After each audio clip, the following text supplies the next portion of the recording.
Today topic is air conditioning industries. In regular routine life, we using the air conditioning. Mostly these systems, many of air conditioning sell, many of people buy. So right now we testing is how to air conditioning test their performance. So different type of air conditioners is available in market. In industrial applications, they are using domestic applications. You are using in officials, they are using various types air conditioners.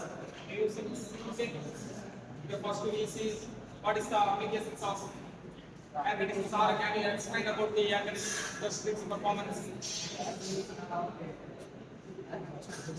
used to condition the air for AC and so many properties. Hari will explain the process.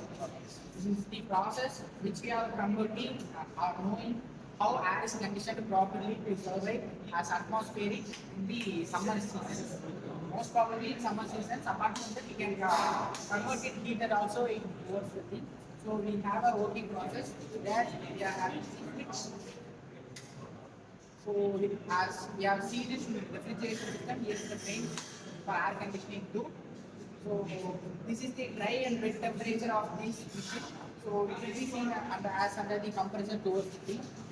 So once the fan on towards it, there are 4 to 5 number of things are there. It's a fan, it's moving towards there. So Vilekya will say what are the procedures, what are the components here. Like this. Can you explain? First, we want to on the main switch. The components are. Please on the switch. Don't off. Then we want to start with fan. We have three switches. We have solenoid valve, capillary tube. Then heater 1, heater 2. We want to take 5 temperatures here. Temperature 1, temperature 2, temperature 3, temperature 4, and temperature 5 is room temperature. So once these temperatures are calculated, there are 2 number of heaters to calculate this, and up to 6 temperatures are taken here.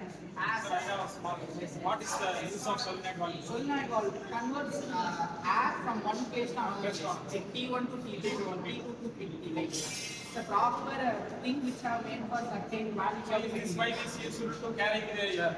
Yes, sir, exactly. What is the meaning? What is the name of this? It's a capillary tube. Capillary tube.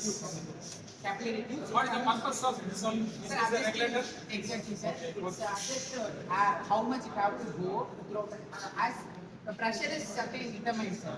For a certain pressure, certain amount of air only can be executed towards it.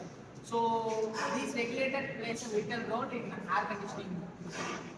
So energy. For succession, for discharge also it is very easy. Then here also energy meter. For compressor there is certain energy meter. For heaters there is certain energy meter.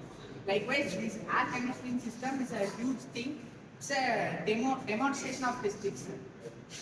For actual thing there is different. It is a mini model of how this thing works according for air conditioning system. This both heaters are there. Return on both, we can make more output energy. Okay.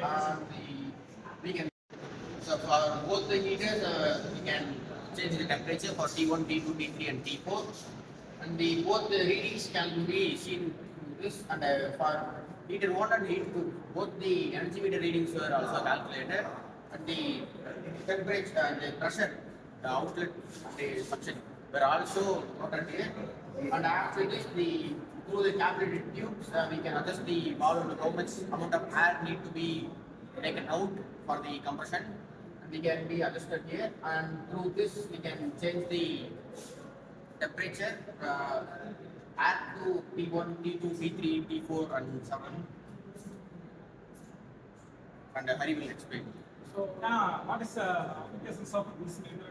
What is the comparison of both meters? Yes, for a certain process, compressor takes one sort of energy, sir. Heaters take one sort of energy. For calculating both the things, we have separate energy meters. For example, compressor take above the needed thing. For heater take above meter. For that, both the heaters for energy meter as well as energy meters has for both compressor and heaters. For that, yeah, separate.